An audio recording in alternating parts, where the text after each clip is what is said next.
Munshi foundation আয়োজিত আনিসুর রহমান নান্টুর লেখা ভেতরের আলো কাব্যগ্রন্থ থেকে কবিতা হলো জন্ম ও মৃত্যু।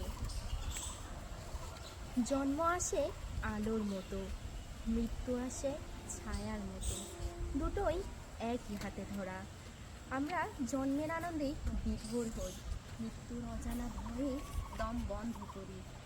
জীবন শুরু হয় জন্মের হাসি দিয়ে, মৃত্যু শেষ করে না, শুধু সময়কে চিহ্নিত করে। জন্ম আমাদের দেয় আশা, মৃত্যু শেখায় মূল্যবোধ। জীবন পূর্ণ নয়, এটি অসম্পূর্ণ, তবুও গভীরভাবে পূর্ণ। ভয় আর বিস্ময় নিয়ে মানুষ এগিয়ে চলে, প্রতিটি মুহূর্ত জন্মের সঙ্গে মৃত্যুর মধ্যে একটি সেতু তৈরি করে। এই সেতু ধরেই জীবনকে বোঝা যায়, মানুষকে বোঝা যায়। ধন্যবাদ।